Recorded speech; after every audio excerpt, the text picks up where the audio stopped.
एक परिवार था, वो गरीब था। खाने को कुछ नहीं था। काफ़ी सोचा कि काम मिले, मगर काम नहीं मिला। 2 बच्चे थे, बीवी थी। एक दिन उन्हें विचार आया कि इस गाँव में काम मिलना मुश्किल है, चलो कहीं और चलते। इस इरादे से वे एक दिन गाँव छोड़कर चल दिए। रात का समय था, रास्ता भी जंगली था। सोचा वृक्ष के नीचे रात गुजारी जाए। आदमी ने अपने एक लड़के को लकड़ी चुनने तथा दूसरे को पानी लाने के लिए भेज दिया तथा बीवी को चूल्हा बनाने के लिए कहा, और उसने अपनी जगह साफ कर दी। चारों ने अपने अपने काम कर लिए। चूल्हा जलाया गया, पानी गर्म होने लग गया। वृक्ष के ऊपर हंस रहता था। वो सोचने लगा, ये कैसा मूर्ख है, इन्होंने तो चूल्हा जला दिया, मगर इनके पास पकाने को तो है ही नहीं कुछ भी। हंस ने उनसे पूछा, तुम्हारे पास पकाने को क्या है? वो आदमी बोला, तुझे मार के खाएंगे। हंस बोला, मुझे क्यों मारोगे?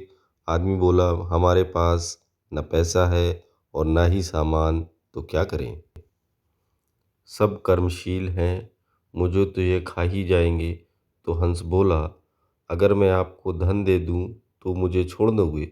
घर का स्वामी बोला, हाँ छोड़ देंगे। हंस कहने लगा, मेरे साथ चलो, मैं तुम्हें धन देता हूँ। हंस उनको थोड़ी दूर ले गया और चोंच से इशारा किया और कहा कि यहाँ से निकाल लो। उन्होंने गड्ढा खोदा और वहाँ से धन निकाल लिया। हंस का धन्यवाद करके वापस अपने गांव आ गए और एक ही दिन में खूब मौज से रहने लग गए।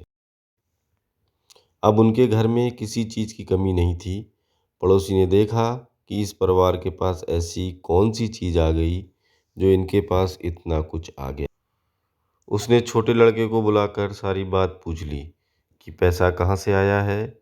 उनके भी 2 बच्चे थे, उन्होंने भी ऐसी योजना बनाई और चल दिए।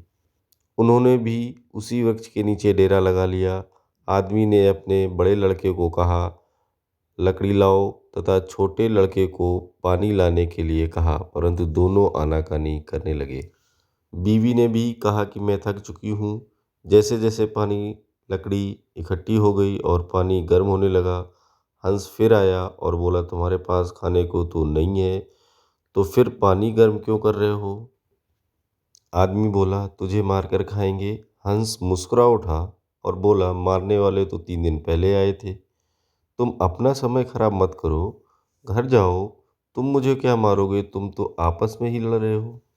जिन्होंने दूसरों को जीतना होता है, वे खुद नहीं लड़ते। संसार का नियम भी ऐसा ही है। जिन लोगों ने तरक्की करनी है, वे मिलकर चलते हैं, और आज भी संसार में उनका ही बोलबाला है। जो आपसी तालमेल में रहते हैं, वे ही समाज रूपी हंस को जीत सकते हैं। दोस्तों, ऐसी ही इंस्पायरिंग स्टोरीज़ के लिए please like and subscribe our channel. Thank you.